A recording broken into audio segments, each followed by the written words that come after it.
Hello guys, welcome back to Lawgiri एजुगिरी। आज हम 7 अप्रैल का द हिंदू एनालिसिस करेंगे। चलिए स्टार्ट करते हैं।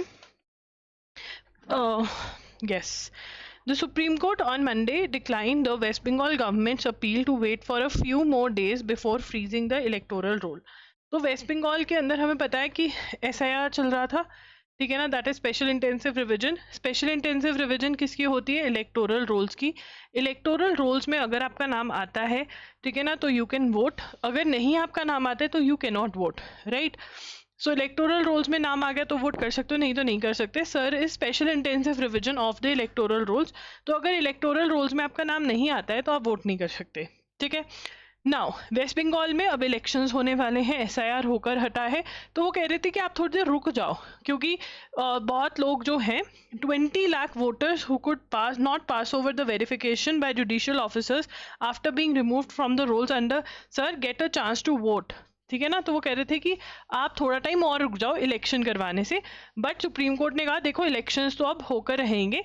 एंड एक माल्डा में ना इंसिडेंट हुआ जहां पर जुडिशियल ऑफिसर्स को 9 घंटे के लिए उनको मतलब बंद कर दिया गया रूम के अंदर, एंड ना खाना ना पीना ना कुछ और। तो सुप्रीम कोर्ट कहता वहाँ वो तो हम नेशनल इन्वेस्टिगेशन करवाएंगे, national investigation agency to take over the case, ठीक है ना। तो यहाँ पर सबसे पहले Supreme Court said West Bengal elections to take place and sir, ठीक है ना, place and wait few more days, appeal to wait for a few more days before freezing the electoral rolls। और क्या कर दिया Supreme Court said electoral rolls freezed, ठीक है ना। इलेक्टोरल रोल्स जो हैं उनको फ्रीज कर दिया गया है। एंड जो माल्डा में केस हुआ, ठीक है ना, जो माल्डा इंसिडेंट हुआ, माल्डा इंसिडेंट हम बहुत डिटेल में पढ़ेंगे अभी। माल्डा इंसिडेंट जो हुआ जहाँ पर जुडिशियल ऑफिसर्स को कैप्चर कर लिया गया, बहुत ही कैलकुलेटेड मूव थी, वेल प्लान था, इंस्टिगेटेड मूव थी। एंड सुप्रीम कोर्ट ने क्या किया है? Court directed NIA, that is national investigation agency to take over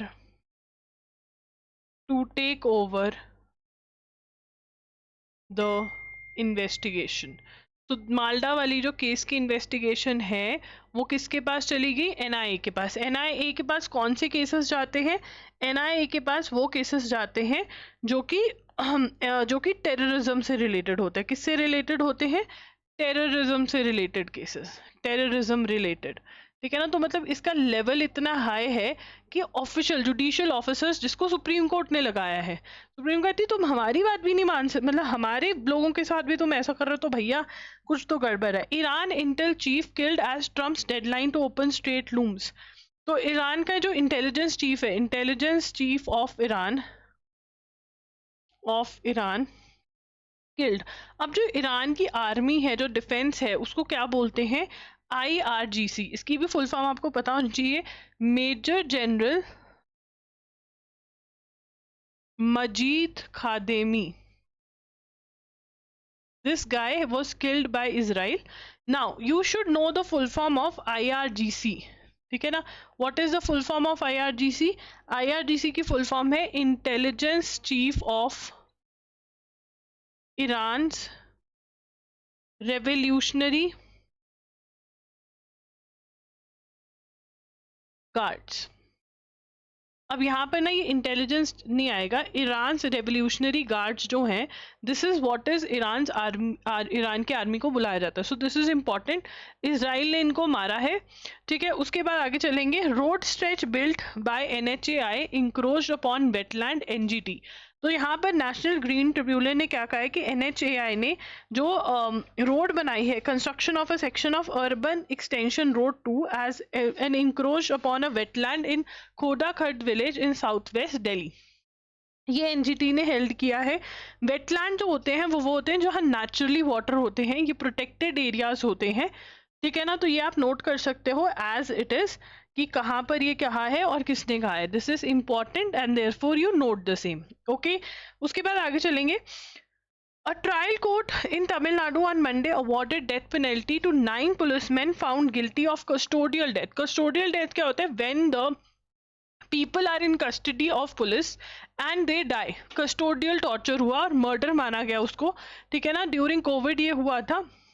उसके बाद SC refuses to interfere with environmental not to Kerala's Kozhikode Wayanad tunnel project. तो supreme court decided not to interfere in a challenge raised by Wayanad Prakriti Samrakshan Samiti against the construction of twin tube tunnel corridor deep within the ecologically fragile Western Ghats zone in Kerala. ठीक है ना. तो supreme court ने मना कर दिया interfere करने से, तो ये भी आप नोट कर सकते हो. ओके, उसके बाद द घेराव of 7 judicial officers. Now this is the incident. ठीक है ना. क्या हुआ? घेर लिया गया. घेराव ऑफ लिखेंगे of 7. The number is very important. 7 judicial officers. Gherao of 7 judicial officers in Malda. This is in West Bengal. In Malda, West Bengal, on 1st April by a mob. ठीक है ना. अब ये क्यों हुआ? It was a calculated attempt to disrupt the calculate. Supreme court ने क्या कहा? Supreme court calculated attempt to disrupt the adjudication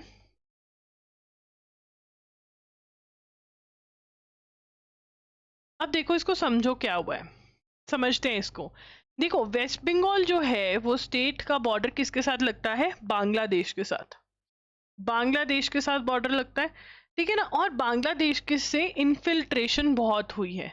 infiltration का मतलब कि इलीगली लोग आकर बहुत ज़्यादा यहाँ पर बैठे हैं, ठीक है ना. तो अब इन्फिल्ट्रेशन बहुत हुआ है. नाउ बांग्लादेश से इन्फिल्ट्रेशन बहुत हुआ है, और जब सर हुआ, मतलब स्पेशल इंटेंसिव रिवीजन हुई इलेक्टोरल रोल्स की, तो वो निकल आए सारे, बहुत सारे, सारे तो नहीं, बहुत सारे जिन्होंने इन्फिल्ट्रेशन किया है, ठीक है ना. तो वहां पर एक मूव बन रहा है, इकट्ठा लोग हो रहे हैं, मॉब करने की कोशिश कर रहे हैं, वायलेंस क्रिएट करने की कोशिश कर रहे हैं, क्योंकि जो सर हो रहा था ना उसके अंदर अब क्या हुआ? इलेक्टोरल रोल्स, ठीक है. इलेक्टोरल रोल्स में से नाम रिमूव किया गया, ठीक है. रिमूवल ऑफ नेम हुआ, रिमूवल को चैलेंज किया गया. चैलेंज में क्या हुआ? इतने सारे रिमूवल थे कि इलेक्शन कमीशन के लिए तो बहुत डिफिकल्ट हो गया कि जो चैलेंज हुआ है उसको वो कैसे देखें, ठीक है. तो इलेक्शन कमीशन के लिए डिफिकल्ट हो गया, तो इलेक्शन कमीशन सुप्रीम कोर्ट के पास भी बोल पड़ा कि भैया हमारे से तो नहीं हो रहा ये जो इलेक्टोरल रोल्स में चैलेंज हुआ है, ठीक है ना. वो वाले नाम एक एक को हमें देखना है, कैसे देखे. सुप्रीम कोर्ट ने अपने लोग लगा दिए, जुडिशियल ऑफिसर्स दे दिए सुप्रीम कोर्ट ने कि लो हम तुम्हें बंदे देख देते हैं, तुम ये जो चैलेंज हुआ है इसको तुम मतलब जल्दी जल्दी से लोगों का डिसाइड करो कि वो इलेक्टोरल रोल का पार्ट बनेगा नहीं. अब इन्हीं जुडिशियल ऑफिसर्स पे, इन्हीं ऑफिसर्स पे जो सुप्रीम कोर्ट ने अपॉइंट करे थे, घेराव हुआ 7 जुडिशियल ऑफिसर्स का मालडा में. कहाँ पे हुआ? मालडाल. दुकान में क्या डालते हैं? माल डालते हैं, माल डालते हैं दुकान में, तो माल और डा, ठीक है, मालडा. या फिर माल्टा, एक ऑरेंज टाइप का भी एक आता है, फ्रूट होता है, माल्टा, ठीक है ना. मालडा, माल्टा, मालडा, ठीक है ना. तो मालडा जो है यहाँ पर ये हुआ, सुप्रीम कोर्ट को इतना गुस्सा चढ़ा, सुप्रीम कोर्ट ने कहा हम नेशनल इन्वेस्टिगेशन एजेंसीज की इन्वेस्टिगेशन करेगी, क्योंकि एजुडिकेशन प्रोसेस को रोकने की कोशिश करी गई है. एजुडिकेशन प्रोसेस जो सर के अंदर रिमूवल हुआ था, सर रिमूवल हुआ था, उन लोगों के जो चैलेंजेस थे उनको यहाँ पर ये लोग डिसाइड कर रहे थे, ठीक है. Transgender persons protection of rights amendments bill 2026. यहाँ पर क्या हुआ है कि जो खुद डिसाइड करते थे अपनी आइडेंटिटी कि हम लेस्बियन है, हम गे हैं, उनको कहा गया कि भैया तुम ट्रांसजेंडर नहीं हो. जो मेडिकली प्रूवन है, जो बाय बर्थ जिनका है, उनको ही माना जाएगा कि वो ट्रांसजेंडर है. तो अब प्रोटेस्ट हो रही है. तो हमें याद रखना है कि NALSA versus union of India, very very important judgment, very very important judgment, ठीक है ना. 101% बहुत सारे एग्जाम्स में देखने को मिलेगी, therefore it is important. Green pen से इंपॉर्टेंट मार्क कर लो.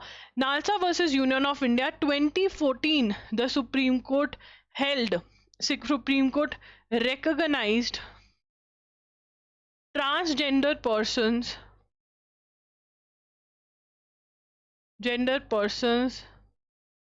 as a legitimate gender identity.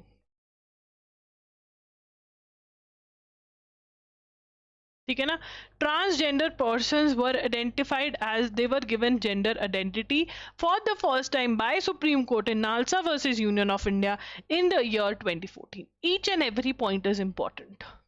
ठीक है. Now, National Chambal Gharial Sanctuary in Central India protects a lotic ecosystem across an area straddling 3 states. Its existence is crucial for critically endangered gharial, the red-crowned roof turtle, and the endangered Ganges river dolphin. All 3 species depend on sand to survive, especially the river sandbars and sandbanks. Yet organized crime अब क्या है? मिट्टी. Sand is required for construction.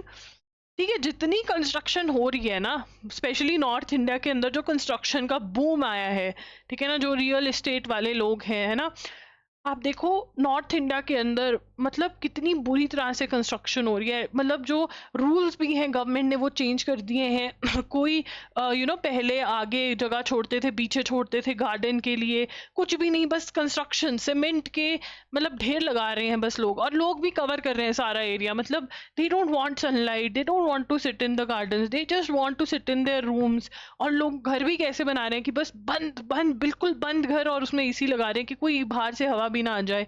ठीक है ना, कि भाई dust ना आ जाए, और डस्ट के चक्कर में ये भूल गए कि धूप भी आती है, हवा भी आती है, वो बिल्कुल बंद करने जा रहे हैं. बट इसी सैंड माफिया ने क्या किया, हमारे जो नेचुरल एरियाज थे उनको बहुत इफेक्ट किया है. और इसके अंदर हमारे प्यारे पॉलिटिशियंस, हमारे बहुत चहीते IAS IPS ऑफिसर्स जो इंटरव्यू में बोलते हैं कि जी हम तो देश का भला करना चाहते हैं, बट एक्चुअली वो खुद का भला करते हैं, करप्शन कर करके अपने घर भरते हैं.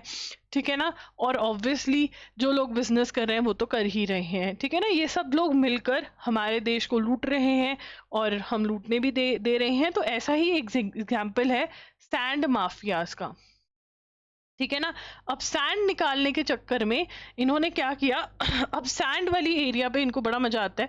ठीक है ना, तो नेशनल चंबल घरियल सैंक्चुरी,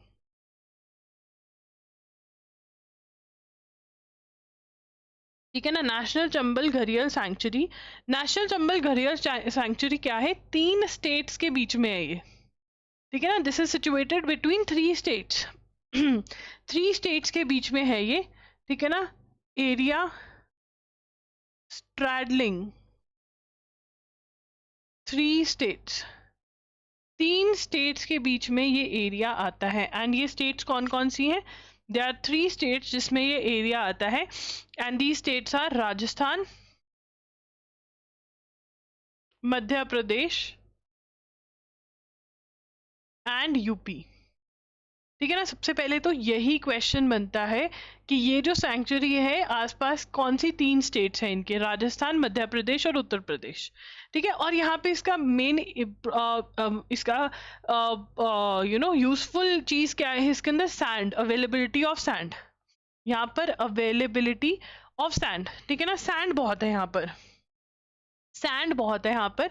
और सैंड की अवेलेबिलिटी की वजह से इसके ऊपर बहुत सारे एनिमल्स भी डिपेंडेंट है, जैसे क्रिटिकली इंडेंजर्ड घरियल, ये मेरे ख्याल से क्रोकोडाइल जैसा होता है, फिर भी आप एक बार चेक कर लेना. ठीक है ना, red crowned roofed turtle and endangered Genghis river dolphin. ठीक है ना, तो ये सारे हैं. और वहां पे जो चंबल के डाकू है ना, वो तो मूवीज में भी फेमस है. तो वो डाकू वाला जो सिस्टम था उसकी वजह से सैंड माइनिंग माफियाज जो हैं वो बहुत प्रेवलेंट हो गए. उन्होंने मिट्टी निकाल दी है वहां से अच्छी खासी. ठीक है ना, इवन दो NGT ने बैन करी है तब भी ट्रॉली ट्रैक्टर लेके वो घुस जाते हैं और सैंड को खत्म कर रहे हैं. इलीगल माइनिंग हो रही है यहाँ पे, illegally mind and mind sand. अब यहाँ पर जो पुलिस ऑफिसर्स हैं या जो गार्ड्स हैं उनको भी मार दिया जाता है, अगर वो खड़े होते हैं तो वो साथ में खड़े हैं, ठीक है ना। देखो यार ये मिला जुला वो होता है, संगठन होता है, ठीक है ना, मिला जुला तो है, पॉलिटिशियंस, ऑफिसर्स एंड जो बिजनेस कर रहा है, ये तो हम नहीं भूल सकते। World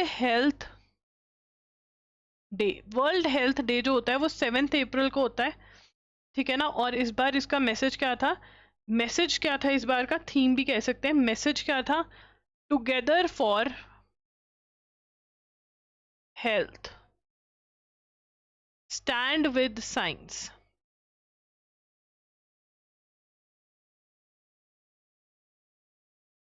stand with science, together with health, stand.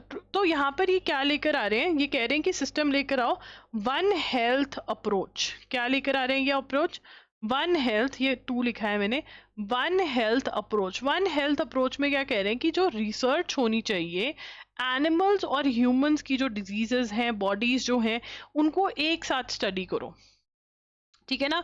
Approach, one health approach क्या है, वन हेल्थ अप्रोच में you study animals environment and humans together, ठीक है ना। स्टडी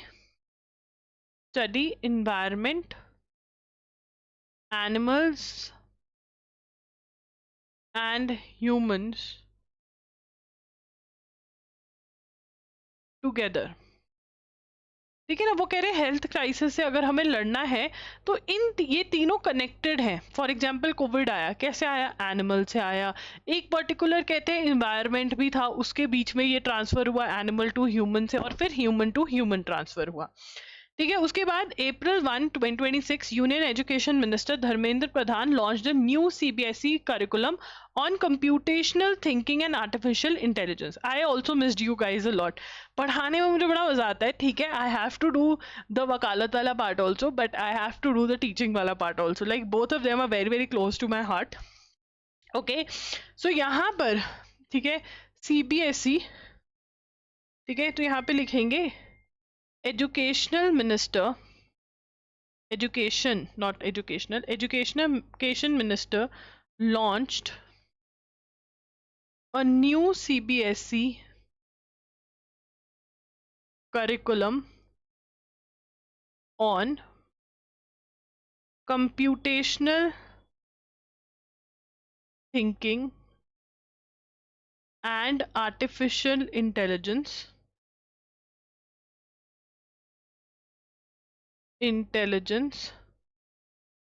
for students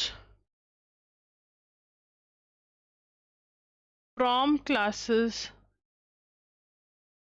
3 to 8, ठीक है ना। तो अब यहाँ पर we need to know who is the education minister, Dharmendra Pradhan. Who is the education minister, Dharmendra Pradhan, ठीक है ना। ये इंपॉर्टेंट क्वेश्चन है। सीबीएसई ने अपने करिकुलम में computational thinking and artificial intelligence निकाला है, ये फॉर क्लासेस 3 to 8। जो मैंने डब्बा बनाया और अंडरलाइन किया है बहुत ही इंपॉर्टेंट है, ठीक है ना। Now for classes 3 to 5 there is no AI content, the focus is entirely on computational thinking. कोई AI कंटेंट नहीं है। 3 to 5 किस पे फोकस करेंगे, कंप्यूटेशनल थिंकिंग पे, पैटर्न रिकॉग्निशन पे, डीकम्पोजिशन पर, ठीक है ना, अब्स्ट्रैक्ट थिंकिंग पर, एल्गोरिदम रीजनिंग पर। तो ये हम नोट करेंगे, ठीक है, जो मैंने डब्बा बनाया। These skills are not taught as a separate subject, they are embedded into subjects as mathematics, the world around us, ऐसे करेंगे। AI enters in class 6, students are introduced to foundational AI literacy along with advanced CT skills by class 8। the curriculum covers the AI project cycle, data fairness, real world applications, ये सारा cover करेंगे, ठीक है ना। तो we need to note this and this is a very very important thing. AI is a very very hot burning topic.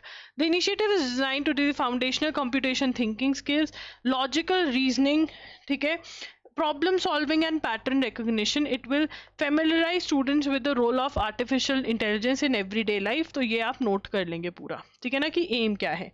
उसके बाद the experience an internet user has in India is closely tied to internet service provider ISP। तो ये बता रहे हैं कि कैसे ये लोग ब्लॉक करते हैं, ठीक है ना। ISP Perceived differences are non-limited to pricing and quality of service, but also to how much the internet a user can access, which changes from one ISP to another. This is because ISPs in India, much like everywhere else, block websites and respond to government and court orders. So ISP क्या है? ISP is Internet Service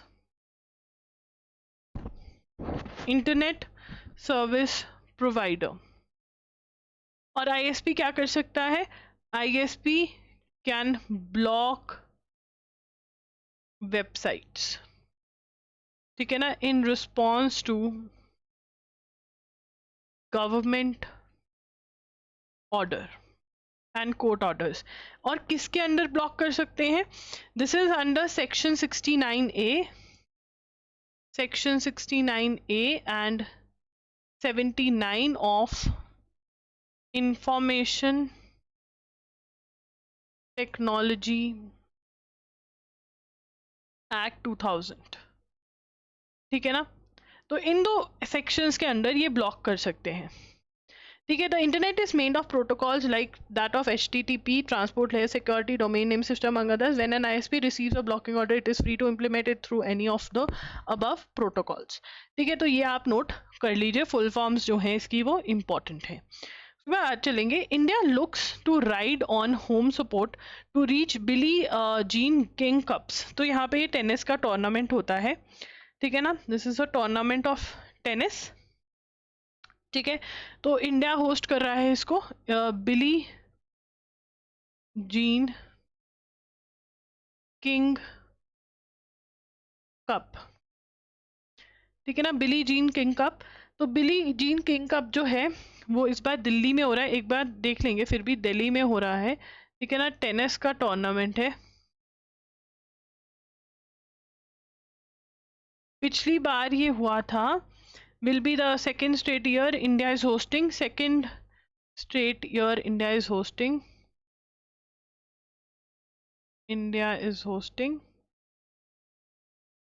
India finished second 2025 में. India finished second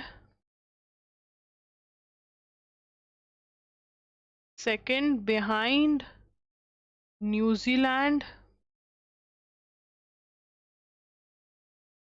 in Pune in 2025, ठीक है जी. Okay. उसके बाद Israel hits की petrochemical terminal in Iran South Pars. तो Iran के साउथ पार्स में इजराइल ने हिट किया. इजराइल हिट की petrochemical terminal in Iran South Pars. अब यहाँ पे साउथ पार्स जो है वो क्या है? लार्जेस्ट पेट्रोकेमिकल कॉम्प्लेक्स है. ईरान का पार्स जो है, Iran South Pars natural field, largest known gas reserve in the world. ये क्या है? साउथ पार्स जो है, ठीक है, वो क्या है? ईरान, यहाँ से नोट करेंगे. Iran South Pars natural gas field, the largest known gas reserve in the world, which it shares with Qatar and which Israel had previously hit last month. Previously भी hit किया था, ठीक है ना, parse को. तो ये important है, अब दोबारा hit किया है, नोट करेंगे इसको. उसके बाद आगे चलेंगे. उसके बाद है strait of Hormuz will never return to its old status. IRGC मैंने बताया था ये ईरान की आर्मी है. तो ईरान का डिफेंस कह रहा है कि भाई ये देखो, हम स्ट्रेट ऑफ हॉर्मस को कभी वापस से जैसा वो था वैसा नहीं बनने देंगे, ठीक है ना. IRGC की फुल फॉर्म हम ऑलरेडी लिख चुके हैं. Said on Monday that strait of Hormuz a critical international waterway connecting the Persian Gulf with Gulf of Oman. This is very very important. Iran says लिखेंगे, Iran says Strait of Hormuz will never be the same. क्या कह रहे हैं कि straight of हॉर्मस कभी भी same नहीं होगा. स्ट्रेट ऑफ हॉर्मस इतना इंपॉर्टेंट क्यों है? ये क्या है? इंटरनेशनल वाटरवे है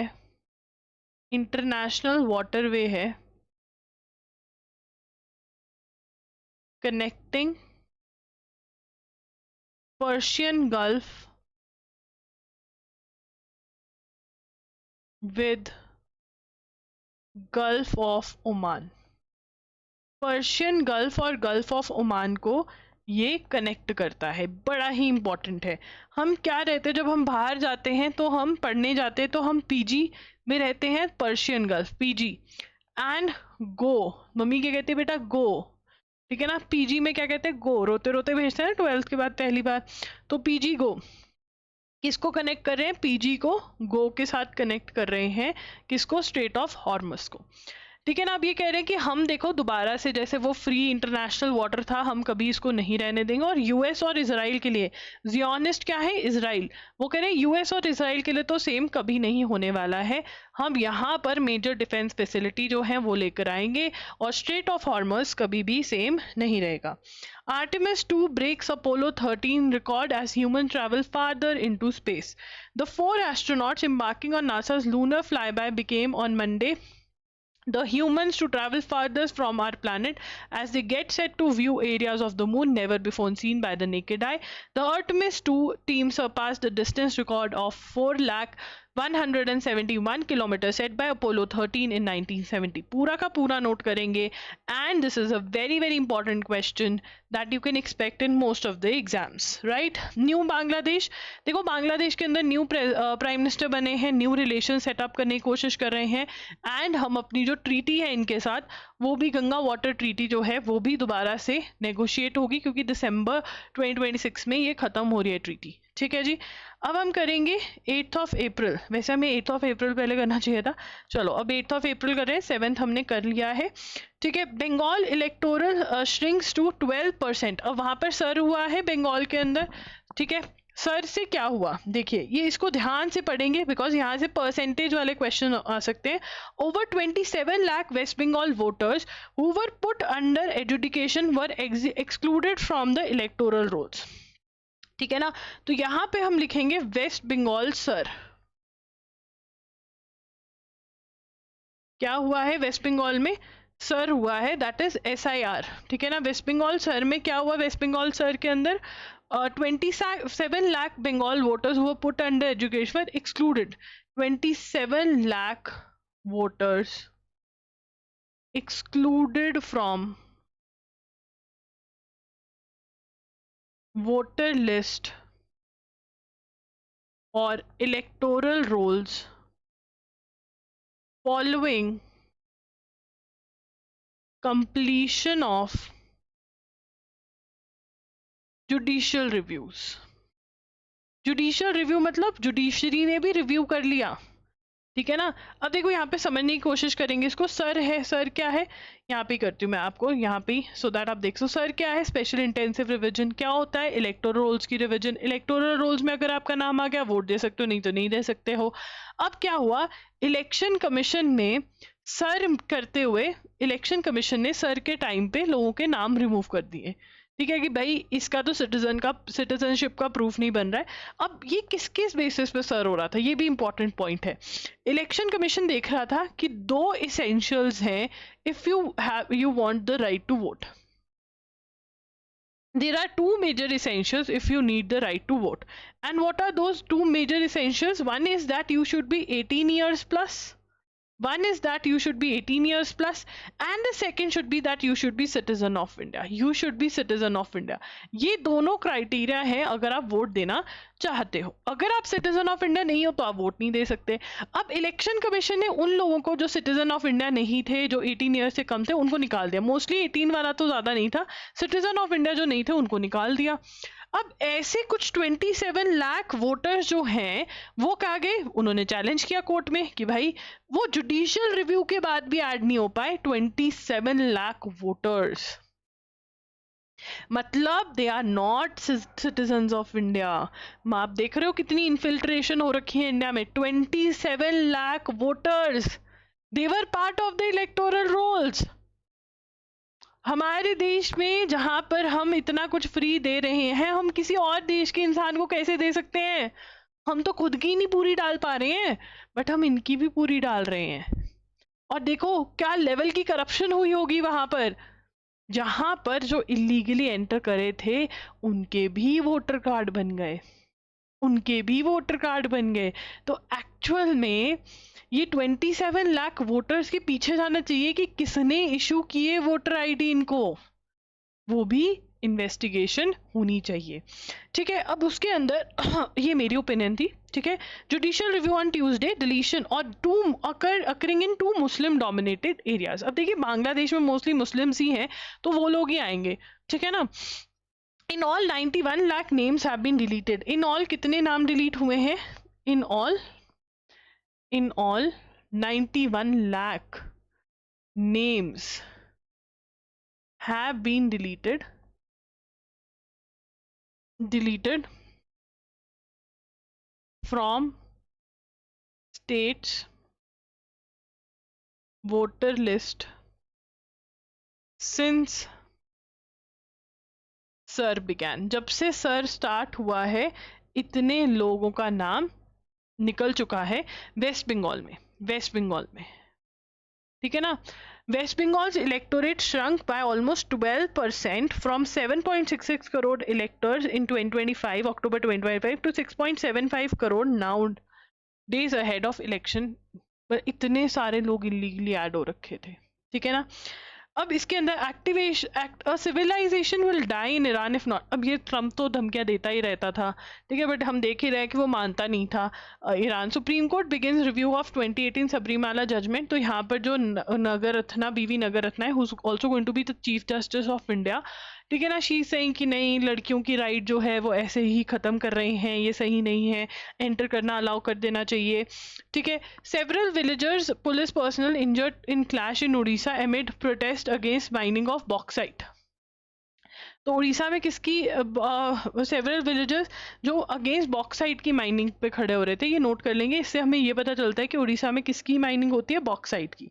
इन सितंबर 2023 पार्लियामेंट पास, अब ये इंपॉर्टेंट है, नारी शक्ति वंदन अधिनियम। इसके बारे में हमने पहले भी बात करी है, बट अब बात करेंगे। नारी शक्ति वंदन अधिनियम।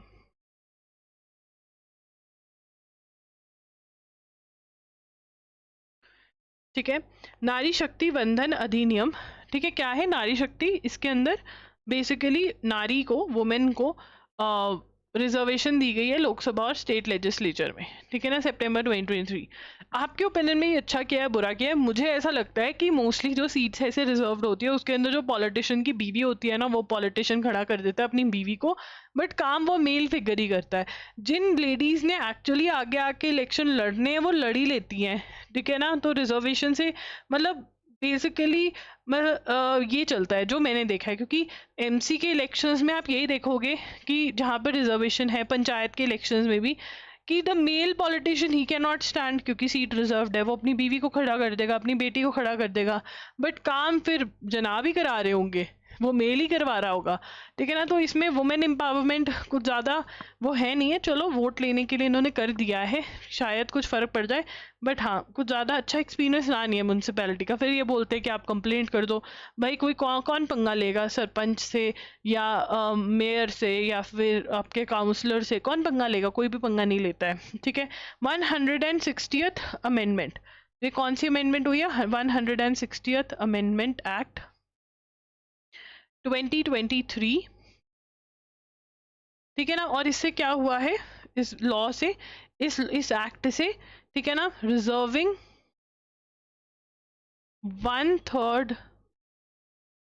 Of seats in Lok Sabha and विधानसभा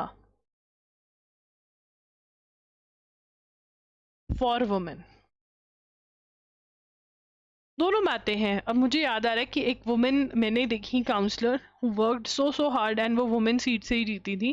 दोनों बातें, बट मोस्टली इसका मिसयूज यही होता है कि वो बंदा ही होता है जो काम कर रहा होता है, या तो लेडी को एक्चुअल में पावर दी जाए ना, including in constituencies already earmarked for schedule caste and schedule tribes. ठीक है। It's implementation is deferred until, ये लिखेंगे 4th point, implementation is deferred until after the next census. ठीक है ना, मतलब जब तक नेक्स्ट सेंसस नहीं हो जाता, मतलब एंड सब्सिक्वेंट डीलिमिटेशन, मतलब जब तक पॉपुलेशन की काउंटिंग नहीं हो जाती और जो डीलिमिटेशन एक्सरसाइजेस है, मतलब जो कॉन्स्टिट्यूएंसीज को, बाउंड्रीज को रीड्रॉ करना है, वो नहीं हो जाती, तब तक ही इम्प्लीमेंट नहीं होंगी। तो अभी जो है ये लोग बोल रहे हैं, ये हम एक्चुअली नोट कर चुके हैं कि 2011 सेंसस के बेसिस पे आप मतलब हम डीलिमिटेशन कर लेते हैं। ठीक है ना, और जो सीट्स की इंक्रीज होगी वो 543 टू 816 सीट्स हो जाएंगी। ठीक है ना, तो ये हमने ऑलरेडी नोट किया हुआ है, अगर आप न्यू हैं तो आप नोट कर सकते हैं ये 2 points.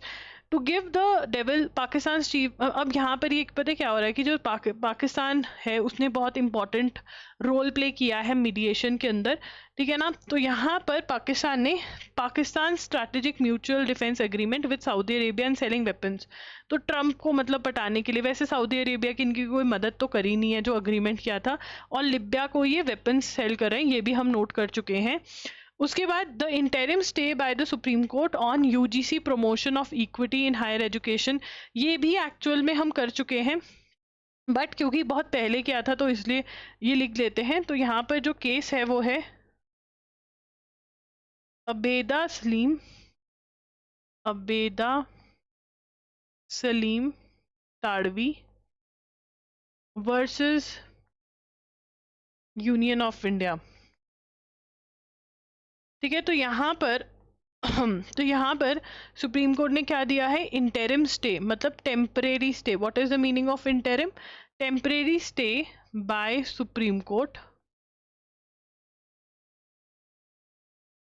On UGC promotion of equity in higher education institutions regulation 2026। देखिए, अब UGC promotion of equity in higher education institution regulation 2026, ठीक है, तो इसमें क्या था, बेसिकली इसमें कहा गया कि अगर कोई शेड्यूल कास्ट शेड्यूल ट्राइब को बुली करता है तो वो कंप्लेंट कर सकते हैं, बट जो कास्ट डिस्क्रिमिनेशन है उसके अंदर जनरल कैटेगरी को मतलब निकाल दिया गया कि जनरल कैटेगरी तो बुली हो ही नहीं सकती है on the basis of caste. And अगर कोई फॉल्स कंप्लेंट कर रहा है, ठीक है, तो उसके अगेंस्ट आप कोई एक्शन नहीं ले सकते, जो कि पहले वाले लॉस थे उसके अंदर ले सकते थे। तो लोगों ने कहा भाई इसका तो मिसयूज होगा कॉलेजेस में, जनरल कैटेगरी कहते हैं, हम कैसे अपने बच्चों को भेजेंगे, ये तो फॉल्स केसेस होते रहेंगे उनके ऊपर। सो टेम्परेरी स्टे लगा दिया गया है, टेम्परेरी स्टे लगा दिया गया है। ठीक है, आगे चलेंगे। India's announcement of its revised nationally determined contribution, this is a very very important question, very very important question। देखिए, हमने पिछली क्लास में बात किया कि हमने कोप के बारे में कहा कि इंडिया जो है वो कोप करना था इंडिया ने कंडक्ट, बट अब इंडिया कोप कंडक्ट नहीं करेगा। कोप इज क्लाइमेट चेंज की जो कॉन्फ्रेंस होती है, ठीक है ना, और उसी के अंदर हमने फिर बात करी एनडीसीज की भी, कि कंट्रीज जो हैं मिलकर डिटर्मिन करती हैं, खुद ब खुद गोल सेट करती हैं कि हमने कैसे क्लाइमेट चेंज रोकना है, कैसे कम करना है, क्लाइमेट चेंज के इफेक्ट्स क्या कर सकते हैं हम। तो हमने revised NDC nationally determined contributions update अपने करे हैं। ठीक है ना, इंडिया लिखेंगे, India announced revised nationally determined contributions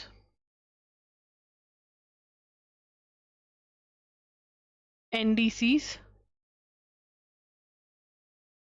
to the Paris agreement. तो ये पेरिस अग्रीमेंट जो कि 2015 में हुआ था, उसके अंदर ही कहा गया था कि हम अर्थ का temperature 1.5 degree to 2 degree Celsius से ज़्यादा नहीं होने देंगे, और इसी के अंदर कहा था कि कंट्रीज खुद गोल सेट करेंगी, जिनको इन्होंने एनडीसीज बोला, जिसकी फुल फॉर्म है नेशनली डिटर्मिन्ड कॉन्ट्रीब्यूशंस। ठीक है ना, the term apply to the mitigation and the climate action targets the country voluntary commit. NDCs क्या है, व्हाट आर एनडीसीज? एनडीसीज क्या है, वॉलंटरीली गोल्स, टारगेट्स, ठीक है ना, targets that countries voluntarily commit to under the agreement. ठीक है ना, मतलब खुद voluntarily countries climate change climate action लेती हैं, टारगेट्स गोल्स सेट करती हैं, ठीक है ना। तो इंडिया के क्या 3 क्लाइमेट गोल्स, तो इंडिया ने 3 क्लाइमेट गोल्स सेट करे। एक तो ये बहुत इंपॉर्टेंट है, इंडिया ने 3 क्लाइमेट गोल्स, इंडिया के क्या है 3 major climate goals India has set. And what are those? First is increase in, first क्या है, increase in the reduction of emission intensity, pollution में जो intensity है, reduction of emission intensity, ठीक है ना, of its GDP from 45%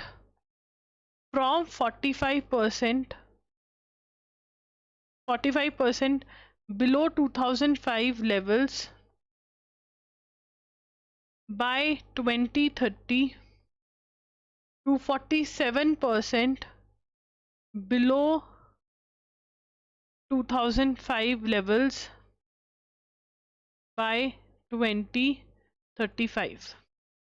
क्या कह रहे हैं, 45% बिलो 2005 लेवल लेके जाएंगे 2030 तक, 47% बिलो 2005 लेवल लेके जाएंगे 2035 तक। उस जमाने में जितना मतलब होता था उतना कम ले जाएंगे। और ईयर्स जो हैं, ये ईयर्स जो हैं they are very very important. The second is ensuring that 60% installed capacity of power generation is from non-fossil fuel sources।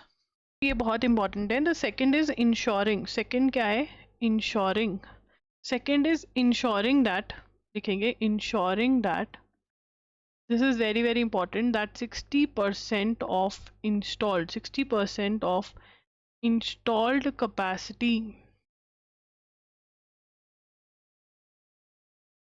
for power generation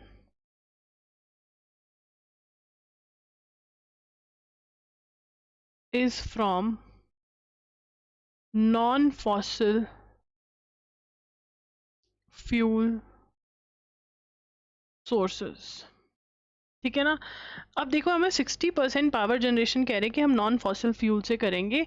fossil fuels and non fossil fuels, fossil fuels क्या है, fossil fuels हमारा petrol, diesel, कोल, मतलब जितने भी polluting agents हैं। Non fossil fuels कौन से, non fossil fuels कौन से हैं हमारे, वाटर से हम एनर्जी बनाते हैं, सोलर से बनाते हैं, विंड से बनाते हैं।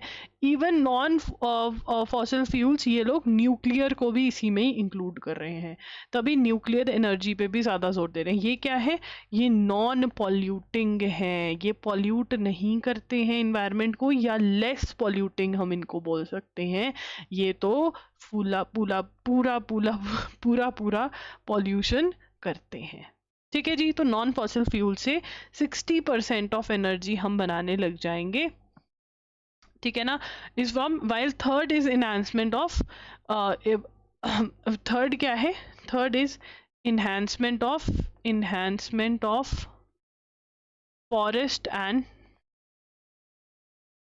And tree cover carbon sinks to 3.5 to 4 billion tons of CO2 equivalent to valent above 2005 levels। ठीक है ना। मतलब कार्बन सिंक क्या होते हैं कि जो कार्बन एब्जॉर्ब कर सकें, CO2 एब्जॉर्प्शन CO2 एब्जॉर्ब कर सकें, ठीक है ना, ये है। Okay, this is there. Okay, आगे चलेंगे। NCERT constitutes text book committee after top court rap. क्या हो गया था, एनसीईआरटी ने 8th क्लास की बुक में किसके बारे में बात करी थी, कमेंट में बताएंगे सब। जुडिशरी के अंदर करप्शन।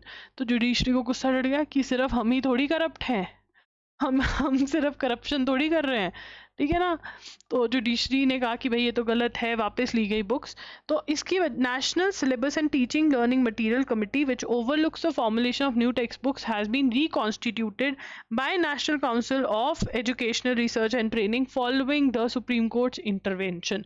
तो ये कमेटी दोबारा बनाई गई है, ठीक है ना, सुप्रीम कोर्ट के बोलने पर दोबारा बनाई गई है, ठीक है। NCERT stated that it constituted reconstituted 22 member high power committee which now includes IIT Madras director Indian, ये सारे नाम आपने लिखना है, लिखो नहीं तो 22 मेंबर हाई पावर कमेटी जो है वो बनी गई है। और 3 लोग जो वो करप्शन वाला चैप्टर डाला था, वो 3 लोगों ने एफिडेविट दिया, मतलब लिखा है वो 3 मेंबर्स ने कि भैया हमने ये करा। Michael Danino, former guest professor at IIT Gandhinagar, MD Srinivasan, chairman of the centre for policy studies Chennai, and the late Bibek Debroy, former chairman of prime minister economic advisory council, have been remove from NTSE, क्योंकि इन्होंने affidavit submit किया है कि हमने, इन तीनों ने responsibility ली है, ठीक है ना।